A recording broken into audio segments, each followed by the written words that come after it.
Tara, turuan ko kayo paano gumawa nito, ha? Ayan. Sundan nyo lang kung ano yung gagawin ko, mga boss. Ayan po. So, kailangan dito, ayan, medyo basa. Kasi pag malapot ho, masyadong matigas ihagod. Ayan. So, ganyan lang, no?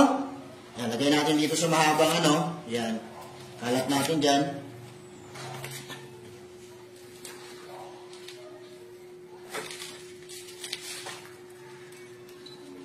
Tapos po, ito, andyan na yan Diba? Mauna muna tayo sa dilaw. Kunting dilaw lang. Yan. Tapos itong itim. Lalabasin lang natin yung alindog na itong gagawin natin ngayon. Papatak nyo lang ng ganun yan. Okay na po mga kapinta. So, tayo mag-umpisa. Taas. Ngayon, depende sa inyo kung anong stroke gagawin niyo, kung pa kanan or pa kaliwa.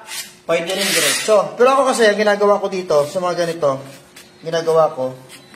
nag-uumpisa ako sa dito, pag ganito. Ganito lang po gawin niyo, ayan Galing dito, hagurin niyo lang. Ayan. Nakita niyo, nagkaroon agad ng texture, di ba? Tapos ulit, dito ulit. Ganon. Yan Di ba napansin nyo? Di ba ang ganda, Yan. Siyempre, gawa ko to kaya maganda. So, ganon lang, Yan. Dito, ganon din. Yan, Antayin nating matuyo yan bago natin liyahin. Tapos dito, sa kabila, ganon din. O, yan. O, di ba? Ganon lang po gumawa ng marbolize sa poste, mga kapinta. O, di ba? Ganda ng Ganda ng kulay. Yan. Pag yan naman inilihan natin, magre-reduce pa yan. Hindi yung ganyan ka-dark. Yan.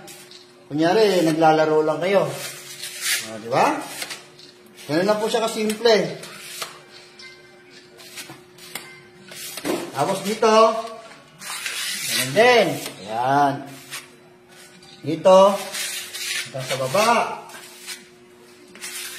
Yan, ganyan. Diba? Oh. Tapos dito, ganon. Yan. Ganyan lang. Okay? Tingnan nyo. Tapos kuha tayo dito ulit. Dito ka. Dito ka, boy. Pakita natin sa kanila. Yan. Dapat malabnaw lang po, ha. Huwag po masyadong malapot. Ulitin ko po.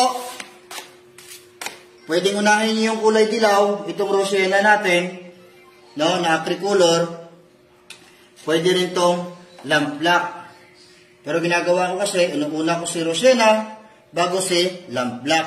Ayun po. Mayroon na tayo rito. So, ang stroke natin is ganito lang.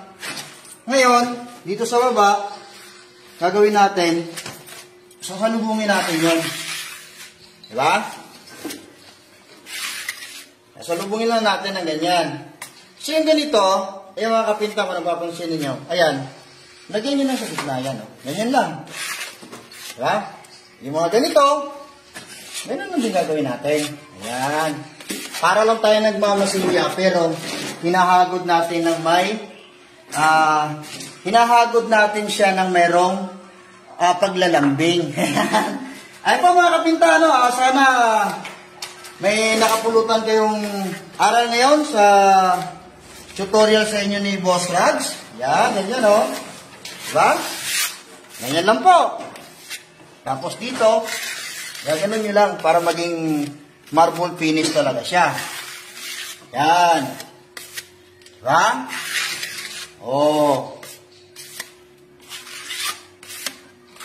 Yung iba kasi nito ginagamit, spatula. Pwede ring paleta. Kahit po po pwedeng gamitin sa ganitong pamamaraan. Ayun mo mga kapinta, kasi lahat ng poste rito, ipipinish natin ng marble finish. So, ganyan lang po. Di ba? Yung mga ganito, yung mga puti, na hindi masyado inabot dun sa hagod, hayaan na lang natin yan siya. Or, dadagdagan natin. Yan. Okay? Ayun, ganun din. Oh. Diba? Saan pa ba? Saan pa meron? Ito. Yan, ganyan. Diba? Ito. Oh. Ganun lang po, ano, sa taas kasi masyadong madilaw. Oh. Ganyan lang. Tapos ito part na to, yan. Kasi medyo may puti. Singitan lang natin yung dyan ng ganyan, oh. So, yan. Ganyan lang. Liliyahin nun natin ng pasa-pasa liha yan. Tanggalin lang natin yung mga bukol-bukol na mga risal-risalti na yan. Pag natuyo. Tapos, pagugulungan natin yan ng acrylic emulsion. Okay po. Thank you for watching. Follow for more.